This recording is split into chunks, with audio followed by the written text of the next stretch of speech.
مرزا کے بارے میں سنتا رہا کہ یہ شخص جو ہے نا یہ اس قسم کی تقریریں کرتا ہے اور نوجوان نسل کو ہٹا رہا ہے صراط مستقیم سے۔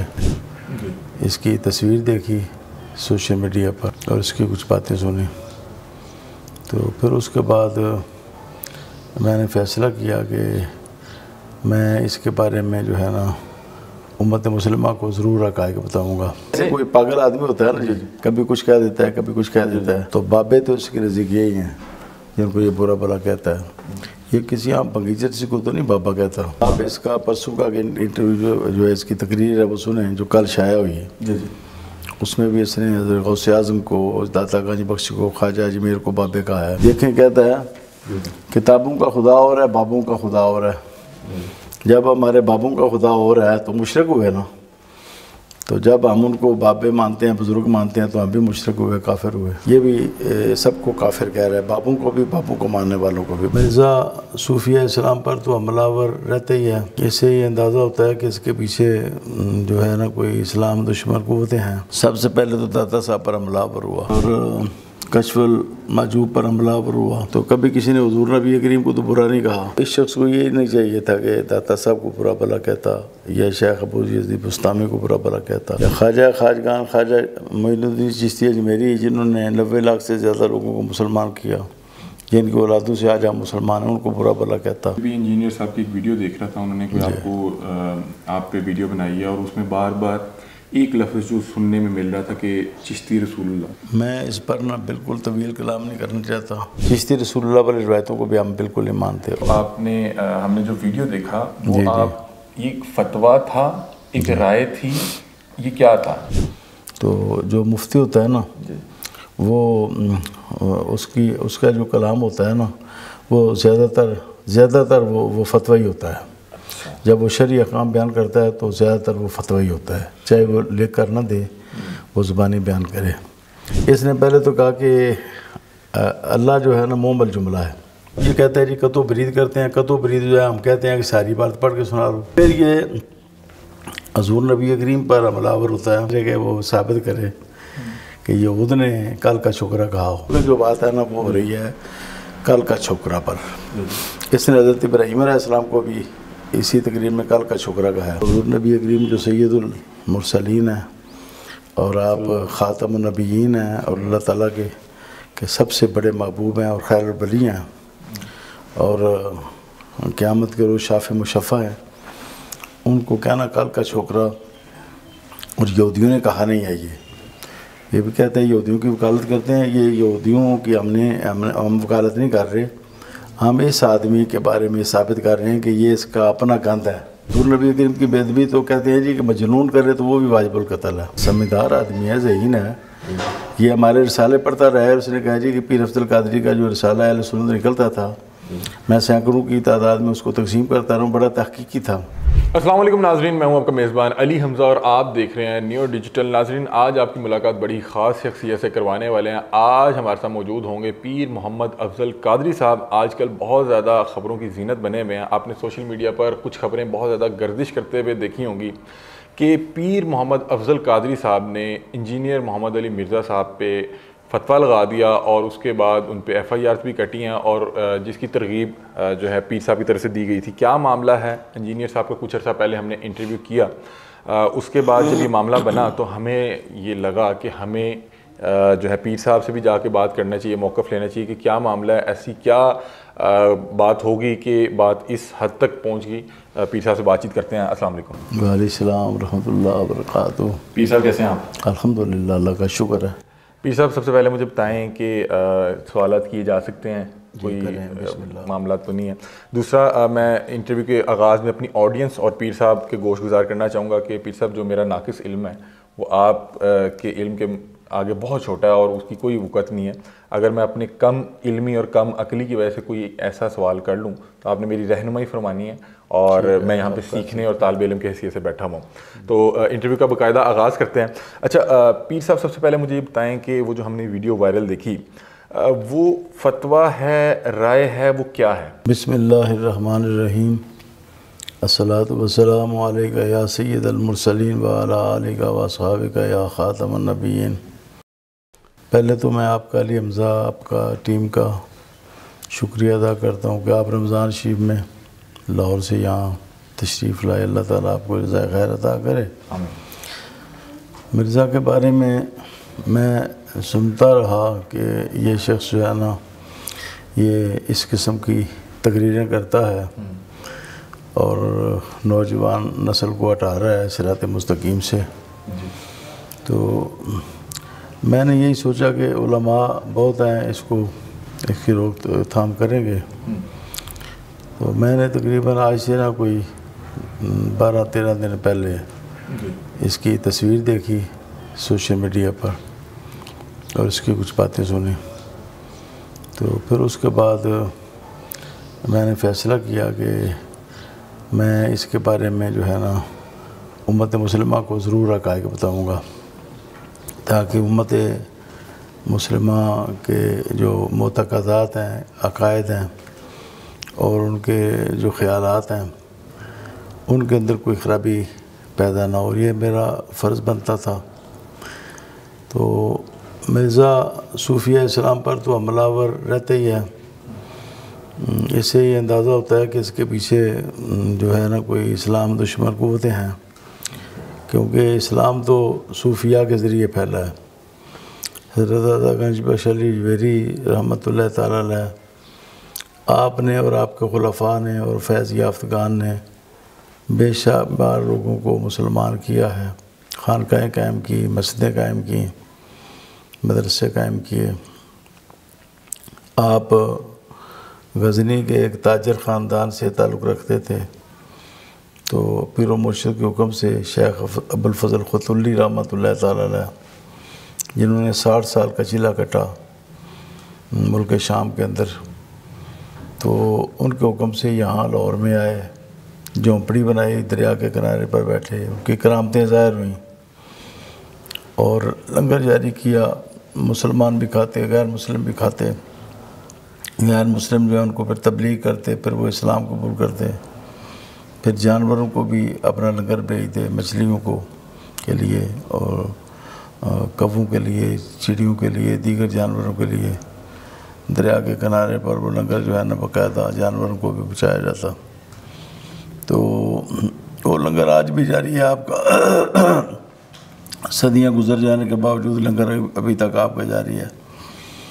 لاہور میں کوئی شخص بھی جائے تو اسے ٹھہرنا پڑ جائے تو پیسے نہ ہوں ہوٹل میں ٹھہرنے کے لیے، تو داتا صاحب ٹھہر جائے، لنگر بھی ملتا ہے، 24 گھنٹے جاری رہتا ہے، لوگ آ کے تقسیم کرتے ہیں اور ادھر عبادت بھی بندہ کر سکتا ہے۔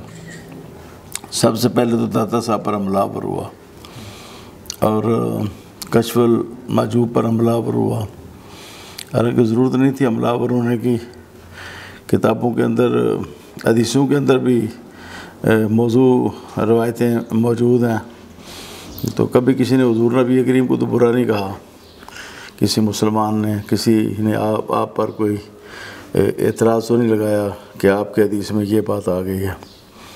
آج بھی بخاری شریف میں موضوع روایات بعض موجود ہیں جو صحیح ترین کتاب ہے، اور بھی کتابوں میں موضوع روایتیں ہیں۔ تو علماء جو ہیں نا وہ اس کے بارے میں پھر وہ ان کو دیکھتے ہیں، پھر وہ رہنمائی کرتے ہیں کہ یہ موضوع ہے، اس کو نہیں لینا، یہ قرآن کریم کے مقابلے میں آ گئی ہے، یا ایسے حضور کے اخلاق پر حرف آتا ہے۔ تو اس شخص کو یہ نہیں چاہیے تھا کہ داتا صاحب کو برا بھلا کہتا، یا شیخ ابو یزید بستامی کو برا بھلا کہتا، یا خواجگان خواجہ معین الدین چشتی اجمیری، جنہوں نے 90 لاکھ سے زیادہ لوگوں کو مسلمان کیا، جن کی اولادوں سے آج ہم مسلمان ہیں، ان کو برا بھلا کہتا۔ تو یہ جو عقائدیں ہیں ان کی تو کوئی ویلیو کوئی نہیں ہوتی۔ چشتی رسول اللہ والی جو عقائدیں ہیں ان کی بھی کوئی ویلیو نہیں ہے۔ اسرائیلی کتابیں جو ہیں بنو اسرائیل کے علماء کی، ان میں تو حضرت آدم علیہ السلام کی طرف بھی شرک منسوب ہوا ہے، تو کبھی کسی عالم نے حضرت آدم علیہ السلام کو مشرک کہا ہے یا برا بھلا کہا ہے؟ اچھا پیر صاحب، آپ نے بھی خود ہی ذکر کیا، میں آپ کے علم سے فائدہ اٹھاتے ہوئے کہ ابھی بھی آتے ہوئے بھی انجینئر صاحب کی ایک ویڈیو دیکھ رہا تھا، انہوں نے کوئی آپ پہ ویڈیو بنائی ہے اور اس میں بار بار ایک لفظ جو سننے میں مل رہا تھا کہ چشتی رسول اللہ، یہ کیا معاملہ ہے، یہ کہاں پہ لکھا ہوا ہے، اس کے متعلق اگر آپ کوئی رہنمائی فرما سکیں؟ میں اس پر بالکل طویل کلام نہیں کرنا چاہتا.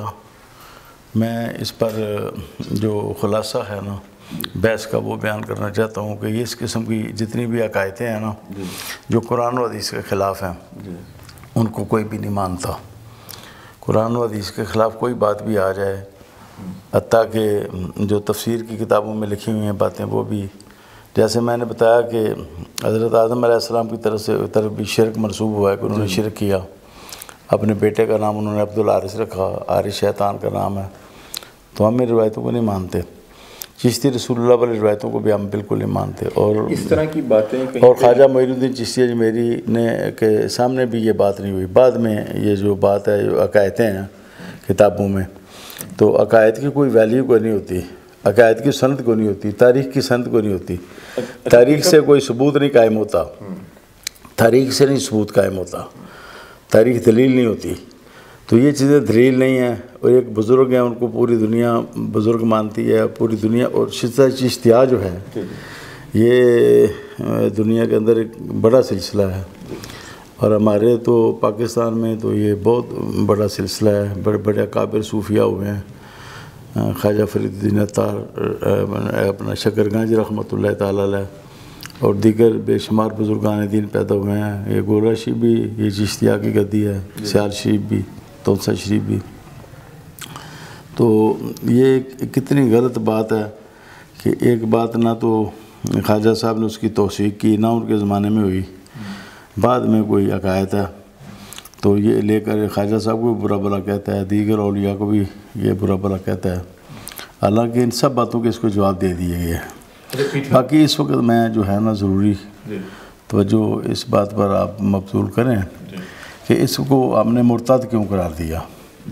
میں آپ سے سوال کا آغاز یہیں سے کیا تھا کہ جو آپ نے ہم نے جو ویڈیو دیکھا وہ آپ یہ ایک فتویٰ تھا، ایک رائے تھی، یہ کیا تھا؟ مطلب کہ ایک رائے ہوتی ہے، ایک انسان اپنی ایک رائے رکھتا ہے، ایک فتویٰ ہوتا ہے کہ میں اسلامی تعلیمات کے مطابق بتا رہا ہوں کہ اس شخص دیکھیں میں مفتی اعظم سید ابوالبرکات شاہ صاحب رحمۃ اللہ تعالیٰ علیہ کا شاگرد ہوں.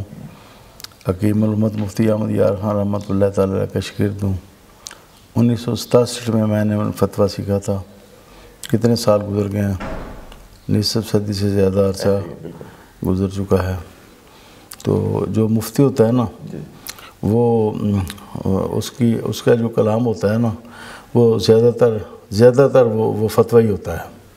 جب وہ شرعی احکام بیان کرتا ہے تو زیادہ تر وہ فتویٰ ہی ہوتا ہے، چاہے وہ لکھ کر نہ دے، وہ زبانی بیان کرے. تو اس شخص نے جو کیا میں اس پر تھوڑا سا تبصرہ کرتا ہوں مختصراً. اس نے پہلے تو کہا کہ اللہ جو ہے مومل جملہ ہے. پہلے تو اس کی آپ جہالت دیکھیں، اللہ مومل نہیں، جملہ نہیں ہے. جملہ ہوتا ہے کم از کم 2 لفظ اس میں ہوں تو، اور وہ خبر یا انشاء طلب کا فائدہ دے اس کو جملہ کہتے ہیں. اللہ جو ہے یہ مفرد لفظ ہے اور ذات واجب الوجود پر دلالت کرتا ہے. اس کا نام ہے جس ہستی نے ساری کائنات پیدا کی، جو رب العالمین ہستی. مومل کسے کہتے ہیں؟ جیسے کہا جائے جی پانی شانی آئے، پانی شانی پی لیں. پانی تو اس کی حقیقت ہے، شانی کی حقیقت کوئی نہیں. جس کی حقیقت کوئی نہ اس کو مومل کہا جاتا ہے. اس نے اللہ تعالیٰ کی بے ادبی کی، ذات واجب الوجود کو اس نے مومل قرار دیا اور پھر کہا اس کی کوئی اہمیت نہیں. اب یہ کہتا ہے جی قطع و برید کرتے ہیں. قطع و برید جو ہے ہم کہتے ہیں کہ ساری بات پڑھ کے سنا لو، ارد گرد کی پڑھ کے سنا لو. قطع و برید تو کوئی نہیں ہے، یہ بالکل واضح صریح جملہ ہے، صریح کفر ہے. پھر یہ حضور نبی کریم پر حملہ آور ہوتا ہے. اور میں نے کل اس کا تھوڑا سا سنا ہے، وہ کہہ رہا تھا کہ یہ جو یہود کی باتیں ہیں ان میں سے میں نے کوئی خلاصہ نکال کے کل کا شکرہ کہا. جی. اچھا یہ آپ فرمائیں کہ یہود کے بارے میں ہمارا چیلنج ہے کہ وہ ثابت کرے کہ یہود نے کل کا شکرہ کہا ہو. کل کا کیا مطلب؟ جیسے کوئی کہے جی آپ تو کل کے شافعی ہیں علی حمزہ صاحب، تو توہین آگے نہیں ہے. میں تو جلدی پوچھتی شافعی ہوں اور آپ کل کے ہیں، اس میں توہین آگے نہیں، تنقیص ہے کہ نہیں. اچھا پھر ہم نے یہ سوال کیا.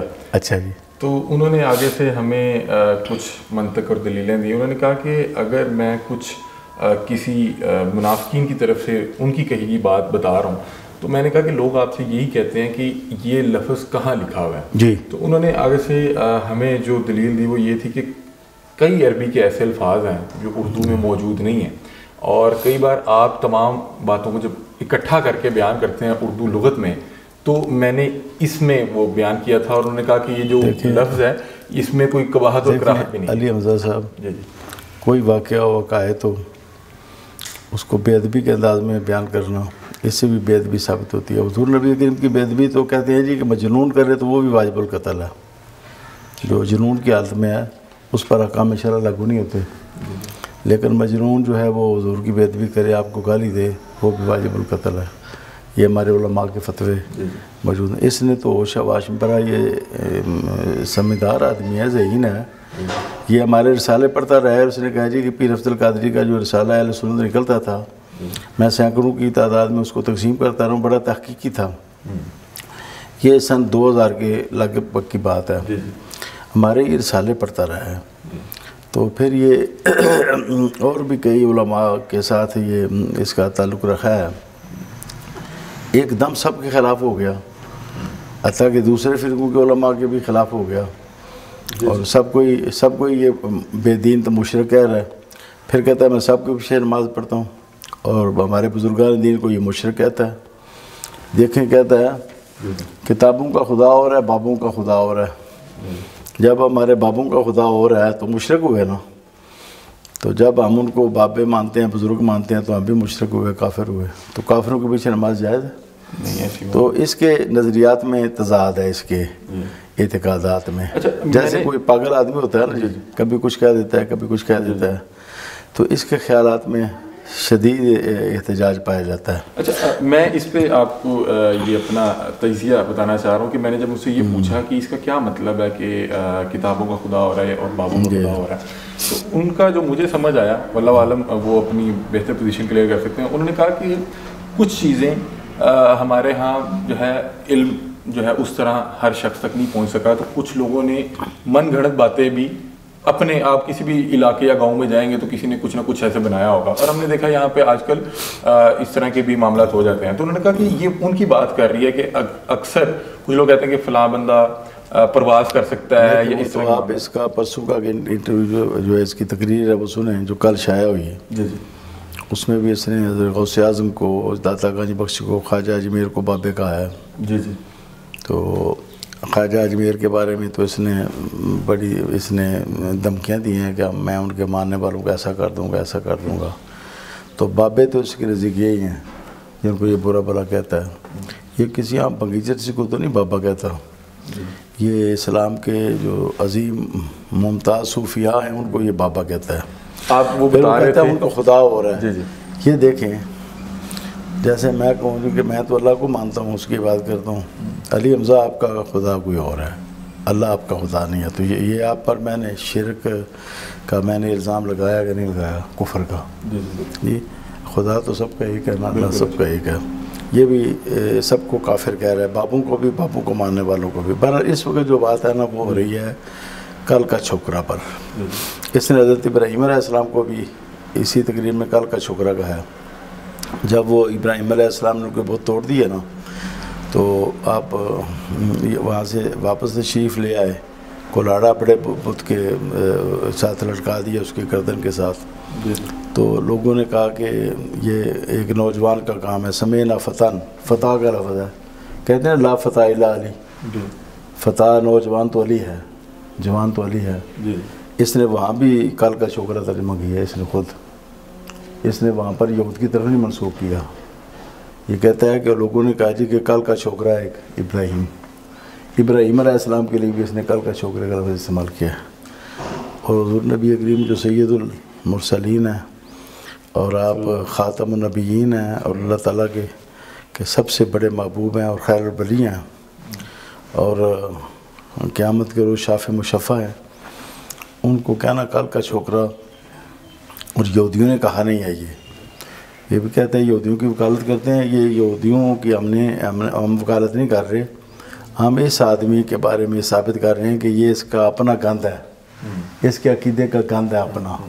یہ خود کہہ رہا ہے کسی یہودی صحابی کہنے دیتے تھے کسی کو کل کا چھوکرا. کوئی صحابی اتنے وہاں پر مہاجرین تھے، انصار تھے مدینہ شریف میں، یہودیوں کی مجال کیا تھی، وہ حضور کو کل کا چھوکرا کہتے. اس پر ہم نے اس کو چیلنج کیا ہے کہ یہ لائے، نہیں لا سکا. اس پر یہ شکست کھا گیا، انشاءاللہ کورٹ میں بھی شکست کھائے گا. اچھا پیر صاحب، کہیں یہ ایسا تو نہیں ہے کہ کہیں کوئی لینگویج بیریئر ہے، کوئی زبان کا فرق؟ کچھ بھی نہیں ہے، کچھ بھی نہیں ہے. یہ دیکھو نا، کل کا اس کی بھی عربی ہے عام سے جی. چھوکرا جو رہتا ہے نا، کام عقل بچے کو کہتے ہیں، جو بھی جس کا جو بھی کامل بالغ نہ ہوا ہو. حضور 53 سال میں گئے ہیں مدینہ شریف میں، تو آپ کو کیسے چھوکرا کہہ سکتے تھے یہود، اور کل کا کیسے کہہ سکتے تھے؟ یہ تو ممکن ہی نہیں ہے یہود کہیں، اور ثابت بھی نہیں ہے. یہ اس کو چیلنج بھی کیا ہے، اس پر شکست کھا گیا، مکمل طور پر ناکام ہو گیا کل کا چھوکرا ثابت کرنے پر. اور کورٹ میں انشاءاللہ تعالی کورٹ بھی اس پر انشاءاللہ ایکشن لے گی، کیونکہ اس پر امید ہے کہ جلدی 295C بھی لگ جائے گا. اور جب 295C لگے گا تو اس کو سمجھ آ جائے گی. اس کو انشاءاللہ دن کو تارے نظر آئیں گے. ابھی یہ گھبرایا ہوا ہے، بہت زیادہ بھاگتا ہے. کبھی جو اسلام کے جو مصلحین ہیں وہ بھی چھپتے ہیں، ہاں جی، وہ بھی کبھی ادھر چھپتے ہیں، کبھی ادھر چھپتے ہیں، کبھی ادھر چھپتے ہیں. رات ادھر گزارتا ہے، دن ادھر گزارتا ہے، ہاں جی. تو جو اکبر لوگ ہوتے ہیں وہ چھپتے ہیں، ہاں جی، چوہے کی طرح چھپ رہے ہیں. اچھا پیر صاحب، مجھے بتائیں کہ یہ انہوں نے بیان کافی کوئی سال 1.5 سال پہلے کا بیان ہے، لیکن فتویٰ آپ نے یہ 3-4 دیکھیں، میں نے آپ کو بتایا کہ 12-13 دن سے پہلے میں نے اس کی تصویر نہیں دیکھی تھی. آپ اس سے پہلے نہیں جانتے تھے؟ میں جانتا تھا اس کو، لیکن مجھے اس کے بارے میں کوئی پتہ، میں اس کو اہمیت نہیں دیتا تھا. اچھا. میں کہتا تھا علماء اس کو خود جواب دے لیں گے، میں تو اب بوڑھا ہوں، بیمار ہوں. تو جب میں نے دیکھا کہ حد سے بڑھ گیا، اور میں نے خود دیکھ لیا اس کو، سن بھی لیا، تو پھر میں نے یہ فیصلہ کیا کہ مجھ پر یہ فرض ہو گیا ہے کہ میں اس کے بارے میں کہوں. پھر اس نے ایک اور ہے اس کا کلپ، کہتا ہے جی کہ توحید بیان ہو جائے، کسی عالم کا حوالہ دیتا ہے، پھر اس کو شاباش بھی دیتا ہے، اس نے بہت اچھا کہا. جب بہت اچھا کہا تو گویا یہ اس کا اپنا ہو گیا، اس نے اس کی تائید کر دی، اس کا حصہ بن گیا. کہتا ہے جب توحید بیان ہو جائے تو پھر پیغمبر، فرشتہ اور بزرگ کوئی شے نہیں، پیغمبر بھی کوئی شے نہیں. توحید کے بعد الگ ہے، توحید کے بعد ہی تو پیغمبری ثابت ہوتی ہے. توحید ہی تو پیغمبر کی شان بتاتی ہے. عقیدہ توحید تو نبی کا منصب واضح کرتا ہے، فرشتے کا بھی، اولیاء اللہ کا بھی. تو اتنے قرآن پاک میں بیان کیا نا، اللہ تعالیٰ نے بیان کیا نا. جی جی. تو توحید جو ہے عقیدہ، وہ تو اللہ تعالیٰ کی طرف منسوب ہے نا جی. جی جی. تو اللہ تعالیٰ ہی تو یہ شان عطا کرتا ہے. تو کہتا ہے کوئی شے نہیں. اچھا، کہنا نبی کوئی شے ہی نہیں، فرشتہ کوئی شے ہی نہیں، بزرگ کوئی شے ہی نہیں. یہ جب کوئی شے نہیں تو پھر نبی بھی نہیں ہے. جب نبی نہیں ہے تو پھر اس سے کفر لازم آیا. فرشتہ نہیں ہے، اس سے کفر لازم آیا. جتنے بھی بزرگ ہیں، ایک آدھ کا انکار کیا جائے، پیر افضل قادری بزرگ نہیں ہے، اس سے کچھ نہیں ہوتا. سب بزرگان دین کی نفی کی جائے تو یہ قرآن پاک کی نفی ہے. اچھا پیر صاحب، یہ بتائیں کہ یہ کام مطلب کہ آپ کو کرنا پڑا، آپ کو یہ فتویٰ دینا پڑا. پاکستان میں بہت سے مفتی حضرات موجود ہیں. آپ کو کیا لگتا ہے کہ اس کلپ کو اتنا عرصہ بھی ہو گیا اور ابھی تک کسی اور مفتی نے کیوں ہمت نہیں کی؟ کیونکہ یہ اصل میں نا علماء کو ڈراتا ہے. اس کے پاس کچھ گنڈے بھی ہیں اور یہ غنڈہ گردی بھی کرتا ہے. اس لیے علماء اسے اپنی عزت بچاتے ہیں. جو شخص اس پر کوئی مسئلہ کھڑا کرے، حکم شرعی بیان کرے تو اس کے پیچھے لگ جاتا ہے، پھر اس کو بڑی گالیاں دیتا ہے. مرزا قادیان کی طرح، جیسے مرزا قادیان گالیاں دیتا تھا نا، تو سیدنا پیر میری شاہ صاحب تو کھڑے ہو گئے، پیر جماعت علی شاہ صاحب تو کھڑے ہو گئے. تو بہت سے علماء جو ہیں نا وہ ڈرتے تھے کہ یہ تو عزت ہی اتار دیتا ہے مرزا قادیان. یہ اس سے بھی زیادہ گالیاں دیتا ہے، اس سے بھی زیادہ یہ جو ہے نا انسلٹ کرتا ہے علماء کی. جی سر، میں آج ان کا ایک کلپ سن رہا تھا، اس میں جو آپ نے بات کی تو انہوں نے ایک منطق رکھی. انہوں نے کہا کہ مرزا قادیان سے مجھے ملاتے ہیں، لیکن وہ شخص ایک دوسرے کو کافر کہتا تھا اور یہ لوگ بھی ایک دوسرے کو کافر کہتے ہیں، جبکہ میں تو تمام لوگوں کو مسلمان سمجھتا ہوں. نہیں مسلمان نہیں سمجھتا. دیکھو بابوں کا خدا اور ہے، جی وہ آپ نے تو واضح کیا، جب بابوں کا خدا اور ہے تو خدا جس کا اور ہونا اللہ کے سوا وہ مشرک ہوتا ہے، وہ کافر ہوتا ہے. یہ کافر کہہ رہا ہے، ہمارے بزرگوں کو یہ کافر کہہ رہا ہے، ہمیں یہ کافر کہہ رہا ہے. میرے بارے میں کہتا ہے کہ ابھی تو یہ بابوں کے پیچھے لگا ہوا ہے، کل مرنے کے بعد یہ بھی بابا بن جائے گا. تو پھر بابوں کا خدا ہو رہا ہے تو ہم سب تو کافر ہوئے نا. تو کافر کو نہ چندہ دینا جائز ہے، نہ اس کے پیچھے نماز پڑھنی جائز ہے. جی جو کافر کے پیچھے نماز پڑھے وہ خود کافر ہو جاتا ہے. یہ بھی فتویٰ ہے. جس کافر کو جانتا ہو کہ یہ کافر ہے، پھر کہیں پیچھے سے امام صاحب، وہ امام کیسے، وہ تو کافر ہے. بالکل. تو اس کو امام کہنے والا خود کافر ہو جاتا ہے. تو یہ کہتا ہے جی میں ان کے پیچھے نمازیں پڑھتا ہوں، سارے فرقوں کے پیچھے نمازیں پڑھتا ہوں. اور قادیانیوں کو تو یہ کہتا ہے، یہ مجھے کافر کہتے ہیں. مجھے کافر نہ کہے تو ہم بھی ان کو نہیں کہیں گے. مطلب ہے قادیانیت اس کو کافر کہنے کا نام ہے. اچھا. ختم نبوت کا انکار کا نام نہیں ہے قادیانیت.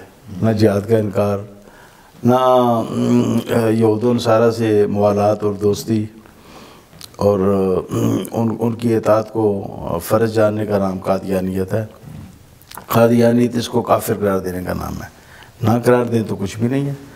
یہ بھی کلمۃ الکفر اس نے کہا. اس کا بھی آگا پیچھا بتایا. کہتا ہے جی کتو برید کرتے ہیں، اس کا آگا پیچھا ہمیں بتائے. جہاں ہم نے کہا وہ کتو برید کیا وہ ثابت کرے کہاں کتو برید کی ہے. کس جگہ پر کس فکرے میں ہم نے کتو برید کیا. اس کے آگے پیچھے والا پڑھ کے سنا دیں. کہتے ہیں کہ انہوں نے پھر آیات کا حوالہ دیا کہ اگر آپ سے جتنی آیات، انہوں نے کہا کہ اگر آپ کہتے ہیں کہ قرآن میں ہی لکھا ہے کہ نماز کے قریب مت جاؤ، لیکن آپ کو پھر اس کے بعد وہ تو جو شخص کہے گا نماز کے قریب نہ جاؤ، آگے وہاں تم سکارا نہیں پڑے گا، وہ کتو برید کرے گا. تو اس نے تو کتو برید کوئی نہیں کیا. کتو برید ہم نے کیا ہے. اگر اس میں اس کے کلام میں تو ہمیں دکھائے کہاں کتو برید کیا ہے. وہ کہتے ہیں کہ ایک گھنٹے کی سپیچ ہے، بیچ میں سے چند سیکنڈ کا کلپ نکال لیتے ہیں اور یہ ایک گھنٹے کی سپیچ اپنی سپیچ ہی نشر کر دے، کہے جی کہ اصل میں تو یہ تھا، تو یہ اس نے کتو برید کر لیا. ثابت کرے اس کو. اس کی ذمہ داری ہے ثابت کرنا. اچھا آج انہوں نے ویڈیو میں ایک اور بھی چیز تھی، وہ یہ تھی کہ نا ایک مفتی صاحب ہیں، وہ بتا رہے تھے عوام کو، مطلب کہ ممبر پہ بیٹھ کے تقریر کر رہے تھے، خطبہ دے رہے تھے کہ اگر کسی بھی شخص کی 99 باتوں سے کفر نکلتا ہو اور ایک بات جو ہے وہ خیر کی کر رہا ہو تو اس پہ قتل کا فتویٰ نہیں لگانا چاہیے. تو وہ ہے کنایہ الفاظ میں. جی جی. کنایہ الفاظ وہ ہوتے ہیں جن کی مراد واضح نہیں ہوتی، تو وہاں پر فتویٰ لگانا جائز نہیں ہوتا.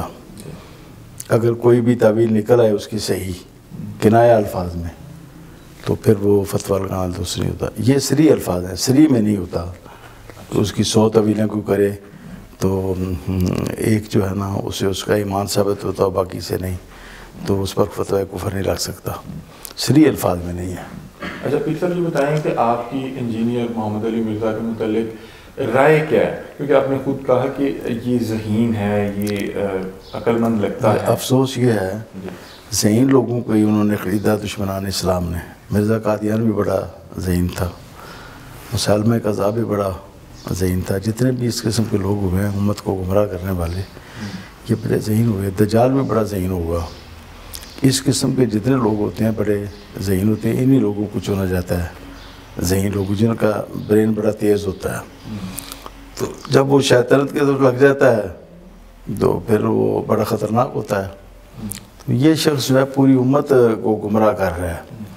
اور الحمدللہ میں آپ کو یہ بتانا چاہتا ہوں، اللہ کا شکر ہے کہ 75% لوگ اس سے ہٹ گئے ہیں ہمارے 10-12 دن کی کوشش میں. پوری دنیا سے میری رپورٹیں آ رہی ہیں.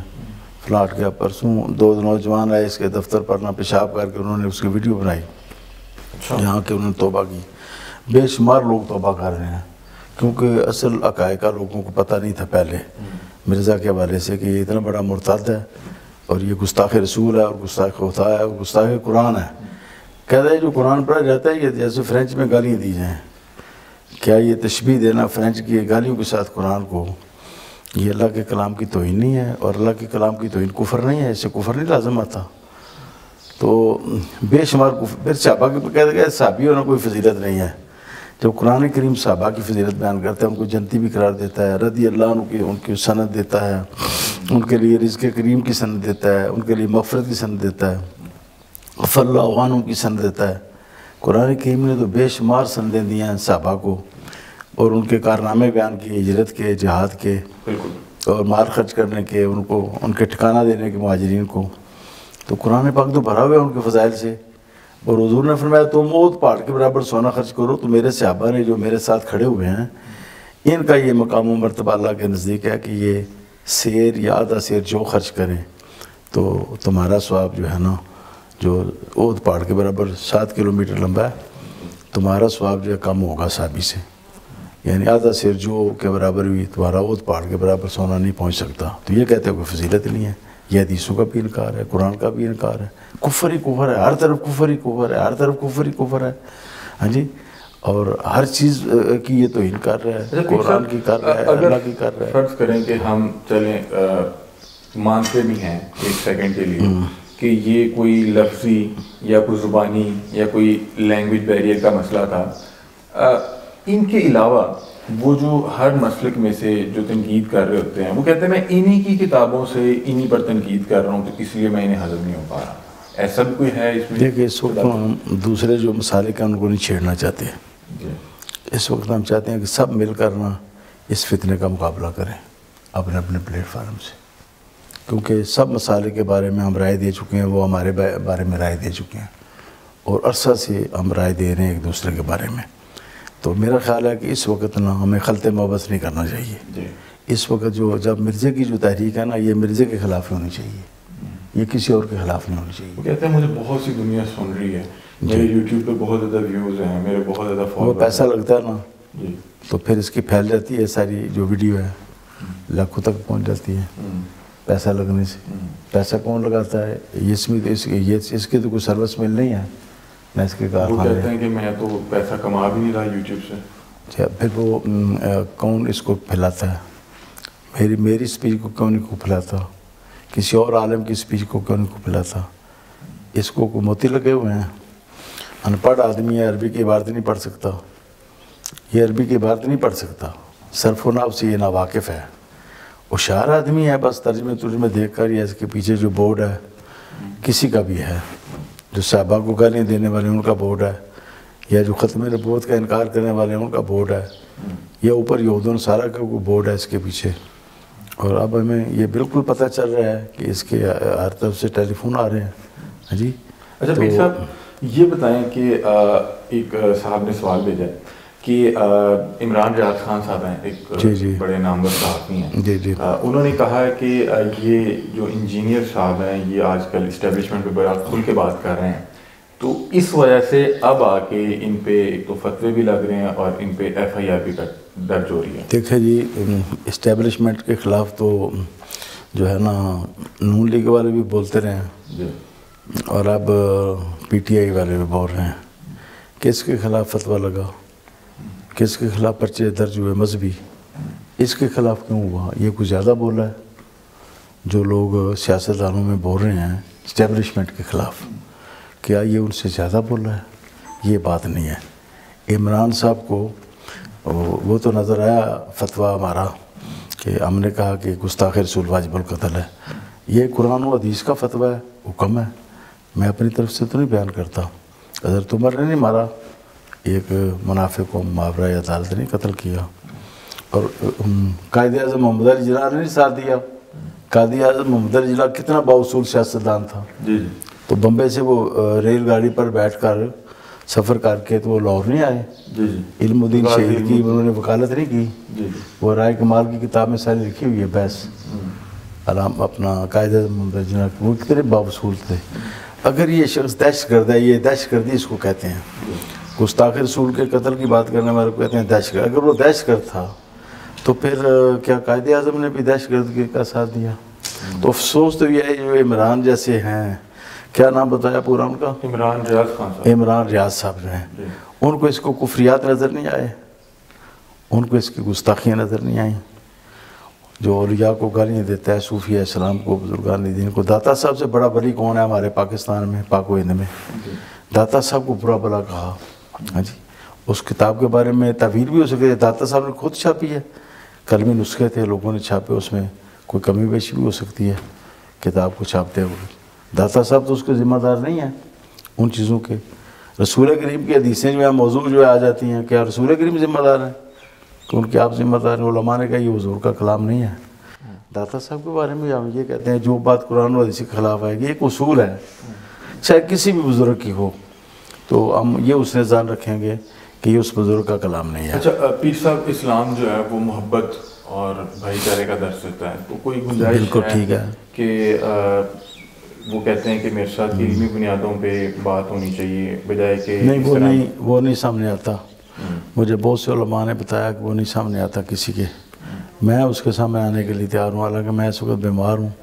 اس وقت بات کرنے میں دل کی تکلیف محسوس کر رہا ہوں، لیکن اگر وہ کہے، اللہ پاک آپ کو صحت دے، اگر وہ کہے کہ میرے سامنے آ کے وہ بات کرے تو عمرانی شریف آ جائے، مجھے اپنے گھر میں بلا لے، میں اس کے ساتھ بات کرتا ہوں. مطلب کہ اگر وہ علمی بنیادوں پہ آپ سے بات کرنا چاہتے ہیں، علمی بنیادوں پر بات کرنے 100%.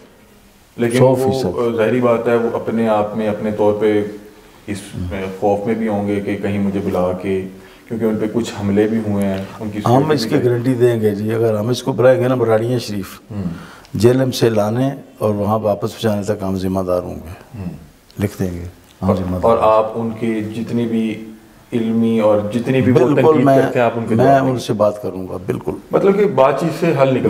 بہت جونیئر ہے، ہمارے ہاتھوں میں پلا ہے، پیدا ہوا ہے. ہم اس کو پورا سمجھانے کی کوشش کریں گے، اتمام حجت کرنے کی کوشش کریں گے انشاءاللہ. جب ایک شخص پہ فتویٰ لگ چکا ہو جی، تب اس کو سمجھایا جا سکتا ہے؟ جی ہاں، یہ سمجھایا جا سکتا ہے کہ وہ باز آ جائے، یہ تو سمجھایا جا سکتا ہے.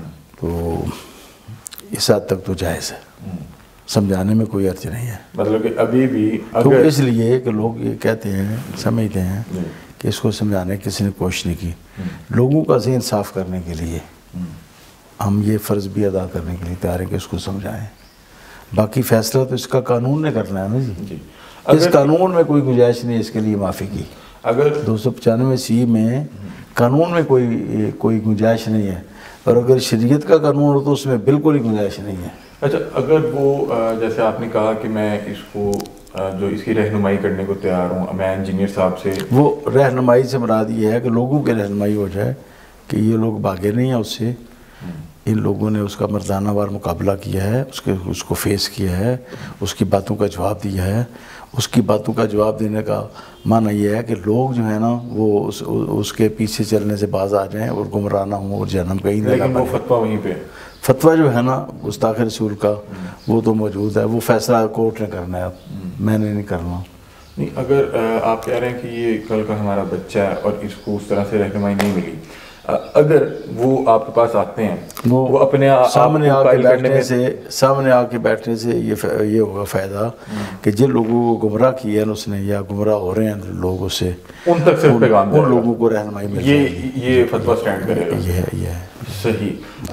وہ بہرحال یہ کہتے ہیں کہ میرے سامنے یہ لوگ خود نہیں بیٹھنا چاہتے. بالکل غلط کہتا ہے، بالکل. ہمارے رسالے پڑھتا رہا، اس نے کل تقریباً اعتراف کیا کہ مراری چیز سے میں رسالہ منگواتا رہتا ہوں یا لاتا رہا ہوں، اس قسم کے لفظ ہیں سینکڑوں کی تعداد میں، اور میں تقسیم کرتا تھا. تحقیقی رسالہ، ہمارے رسالے کو اس نے تحقیقی مانا ہے. ہماری تحقیق کو مانتا ہے، آج سے یعنی 23 سال پہلے کی بات ہے. ہمارے رسالے کو مانتا ہے، اہل سنت کو، آواز اہل سنت کو، ان رسالوں کو مانتا ہے. اہل سنت کا اس نے ذکر کیا باقاعدہ. اچھا پیر صاحب، یہ بتائیے گا کہ کچھ لوگ یہ بات کر رہے ہیں سوشل میڈیا پر کہ امت پہلے بہت تفریق ہے، بہت دوریاں ہیں، اور کچھ لوگ کہہ رہے ہیں شاید آپ نے مطلب کہ فتویٰ دیا ہے تو کوئی گردن کی قیمت بھی لگا دی. تو آپ اس پہ رہنمائی فرمائیے، کیونکہ آپ نے مجھے بیہائنڈ دا کیمرہ بتایا کہ ہم نے کوئی گردن کی قیمت نہیں لگائی. جو گستاخ رسول ہوتا ہے ایسے ہے جیسے دہشت گرد ہو، اس کی گردن کی قیمت گورنمنٹ لگاتی ہے. اس کو پھر گورنمنٹ پکڑ لے تو گورنمنٹ سزا دیتی ہے، اس کو لوگ بھی مار سکتے ہیں، ڈاکوؤں کو بھی لوگ مار دیتے ہیں. تو گستاخ رسول کے بارے میں 2 آپشن ہیں. ایک آپشن تو یہ ہے کہ حاکم اسلام اس کے قتل کا حکم دے، جیسے حضور نبی کریم صلی اللہ علیہ وآلہ وسلم نے ابن قتل کو فتح مکہ کے موقع پر جو گستاخ رسول تھا قتل کرنے کا حکم دیا. وہ متعلق بے استار کعبہ تھا. صحابہ نے عرض کیا حضور خانہ کعبہ کی پناہ لے رہے تو کیا کریں؟ اس کو آپ نے قتل کا حکم دیا ہے، تو فرمایا پھر بھی قتل کرو اس کو. ایک تو یہ آپشن ہوتا ہے. دوسرا یہ ہوتا ہے کہ کوئی مسلمان جذبہ اسلامی میں اس کو مار دے ماورِ عدالت.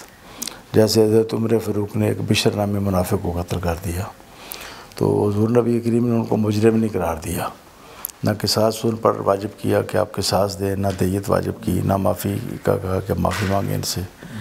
حضور نبی کریم نے اس کی تائید فرمائی. پھر اس کے بعد آج تک غازیان اسلام پیدا ہوتے رہے ہیں.